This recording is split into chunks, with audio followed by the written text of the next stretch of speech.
Y estamos de regreso con ustedes en su programa Libertópolis al mediodía. Les saluda Jorge Jacobs y en este segmento vamos a estar hablando acerca de una nueva campaña para los turistas locales y el apoyo a los turistas locales. Y en este segmento vamos a estar conversando con Elmer Hernández. Elmer es el subdirector del INGUAT, del Instituto Guatemalteco de Turismo, y vamos a hablar un poco en relación al lanzamiento de la campaña El Turismo es Desarrollo Sostenible que están haciendo, que anunciaron este lunes. Buenas tardes, Elmer, tenemos en línea ya.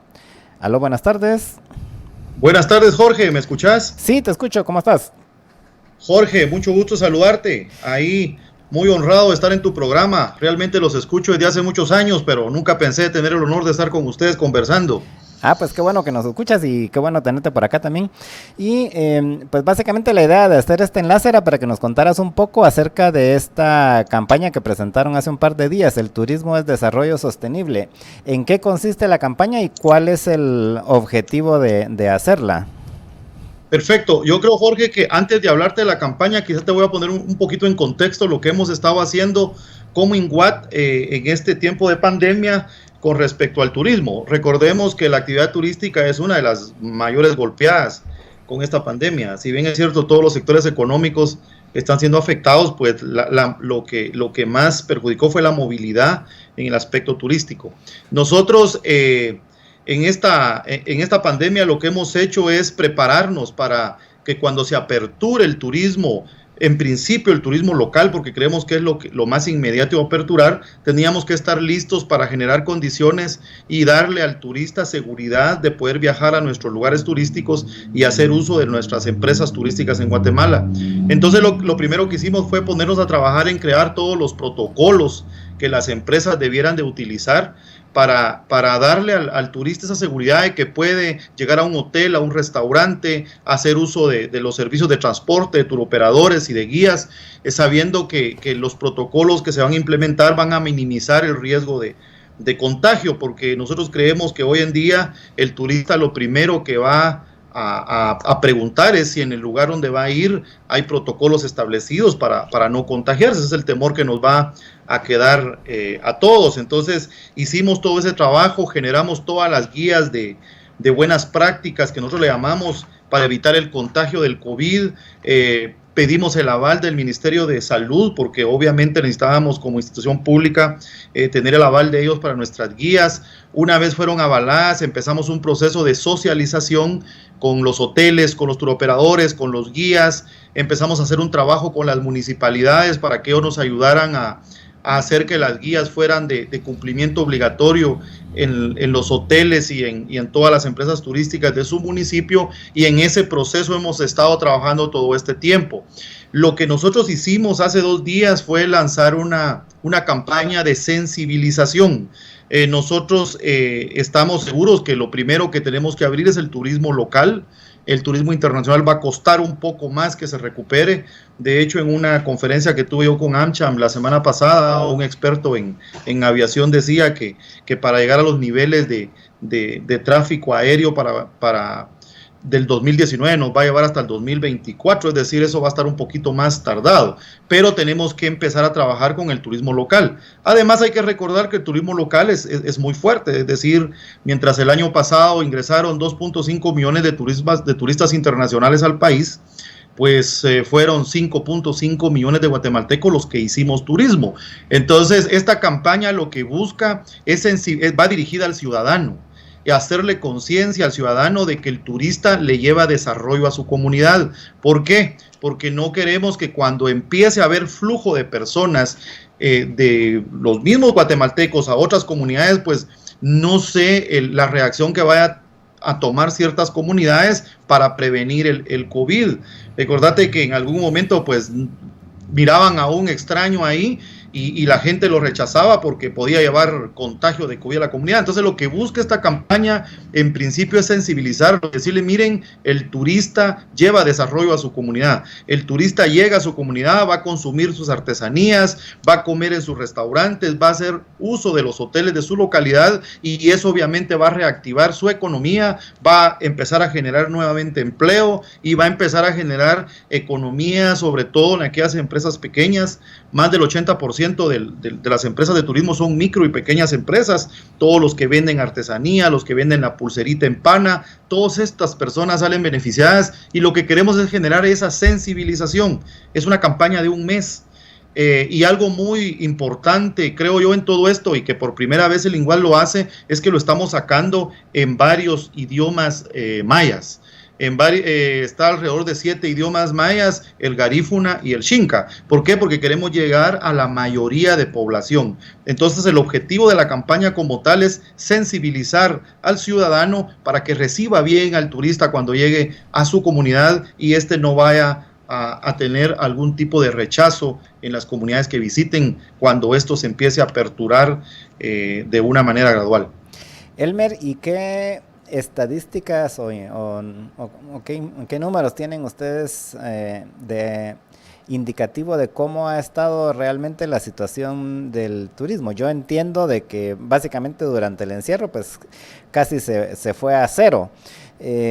Y no digamos internacionalmente, sino incluso localmente, ya que incluso aquí pues no se podía salir a ningún lugar. Pero ¿hay algún indicativo de que ya en estas 3 semanas que llevamos de que se han reducido las restricciones, si ha habido, por ejemplo, han habido hoteles que hayan abierto, han habido restaurantes que hayan abierto? ¿Hay alguna noticia de cómo está reaccionando en estas 3 semanas el mercado? Así es, fíjate que efectivamente nosotros en el último sondeo que hicimos del comportamiento de las empresas turísticas para julio, el 92% de las empresas estaban cerradas. Y obviamente la ocupación hotelera era mínima. Sí se mantuvieron muchos hoteles abiertos, pero eran los hoteles del interior de la República que sus clientes son vendedores, ruteros, viajeros que siempre siguieron trabajando y que se hospedaban en esos lugares. Los más afectados, creo yo, han sido los hoteles grandes, sobre todo de la capital, que sus clientes es turismo internacional. Pero sí, el último sondeo que hicimos a finales de la semana pasada era que la ocupación hotelera ya estaba por el 30%. Es decir, empezamos a recuperarnos un poco, y eso lo vemos nosotros en los sondeos que hacemos de ocupación, y lo vemos también en los ingresos de INGUAT, porque nosotros como INGUAT, nuestro presupuesto está basado en fondos privativos, que es un impuesto a los hoteles y el impuesto de salida vía aérea, que ese sí está en cero. Pero por ejemplo, a nivel de hotelería sí vimos que la ocupación se incrementó a un 30% para finales de la semana pasada. Es decir, ya muchos hoteles en el interior están empezando a abrir. De hecho, hoy veía una noticia ahí que ya en Quetzaltenango muchos hotelitos empezaron a aperturar a partir de esta semana. ¿Y cómo? Yo entiendo que ese es el objetivo de esta campaña, pero ¿cómo van a hacer con lugares como, por ejemplo, la semana pasada entrevistamos nosotros a un grupo de personas que tienen casas cerca de Monterrico, y que simplemente los cocodes no los dejan entrar, que entiendo que hay como 8 talanqueras así en la carretera que hay que pasar pidiendo permiso para que lo dejen pasar a uno hasta llegar a Monterrico, por ejemplo, que es uno de los lugares así más icónicos de ir a pasar un fin de semana a la costa, ¿verdad? Entonces, ¿cómo están ustedes atendiendo este tipo de problemas que al final lo que hacen es evitar que la gente pueda ir, por ejemplo, si quiere ir a pasar el sábado a Monterrico, por ejemplo, ¿no? Así es. No, pues como en ese sentido nosotros directamente como INGUAT muy poco podemos hacer. Lo que hemos hecho es una gestión con el Ministerio de Gobernación.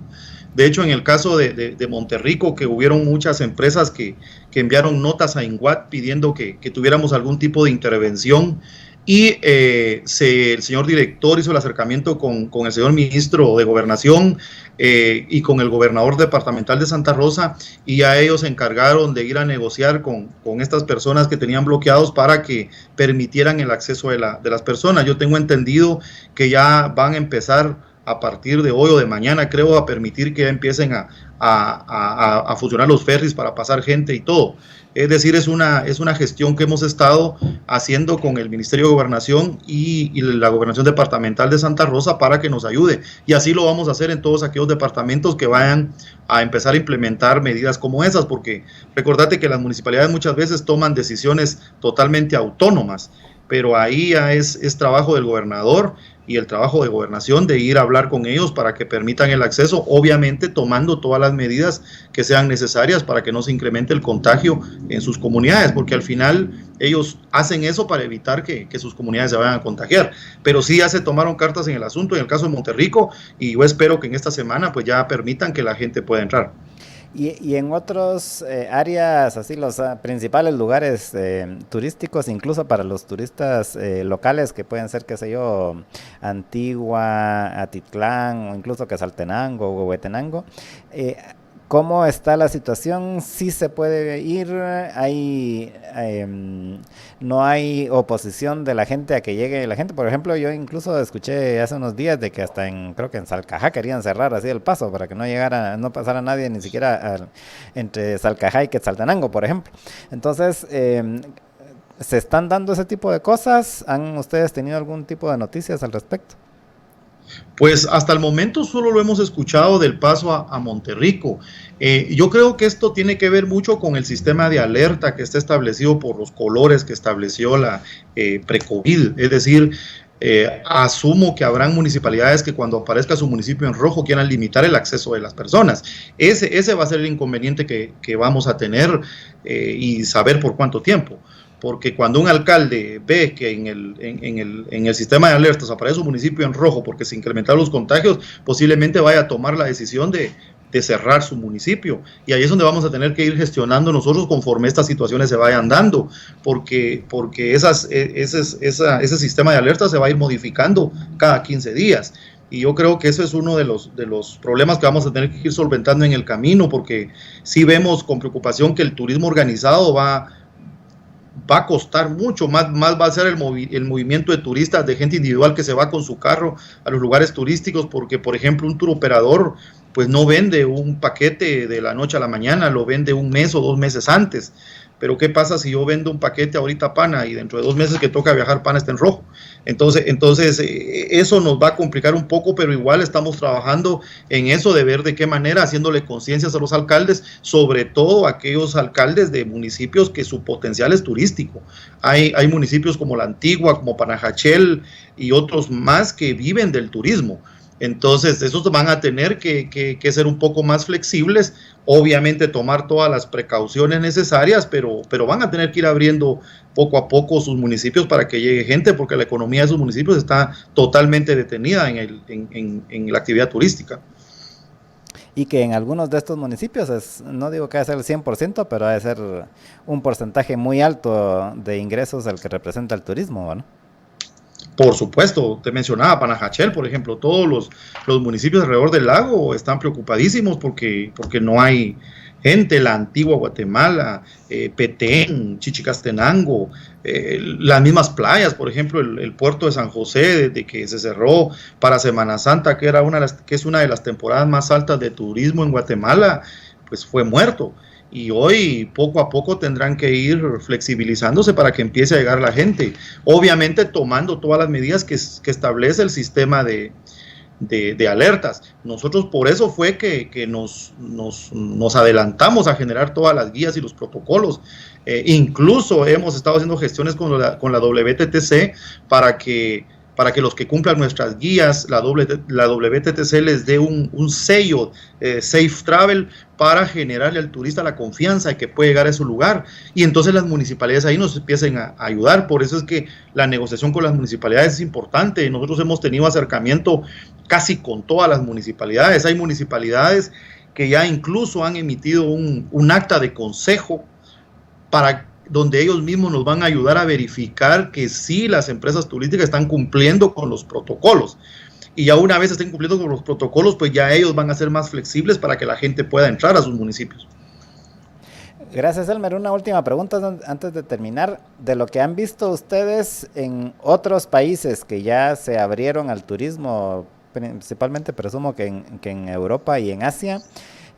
¿Cómo ha sido? O sea, obviamente no regresó al 100% el turismo, pero por ejemplo en España y en Italia entiendo que ya están recibiendo turistas nuevamente, que son algunos de los lugares así más que más turismo reciben en el mundo.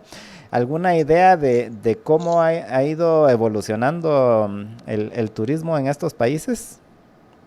Sí, han empezado a tener algún crecimiento gradual, obviamente, y todos los países estamos enfocados en el turismo local, todos los países, es decir, y los países que se han ido abriendo al turismo internacional, de repente les toca cerrar otra vez por el tema del contagio.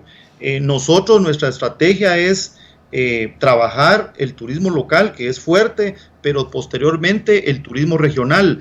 Es importante entender que el tráfico de turistas internacionales a Guatemala que vienen vía aérea es solo del 35%. El 44% de los turistas que entran internacionales son de El Salvador. Entonces, y tenemos el 4% que entra de México. Tenemos un mercado grandísimo en México que no lo hemos aprovechado. Y yo creo que este es el momento de, aunque el aeropuerto estuviera cerrado, nosotros debemos de aprovechar los países cercanos porque estas son turistas que se vienen en su vehículo, se vienen en bus, una vez nos abran las fronteras de esos vehículos. Pero sí, los países poco a poco van gradualmente incrementando el flujo. Recordemos que también la gente se queda con mucho temor de poder viajar.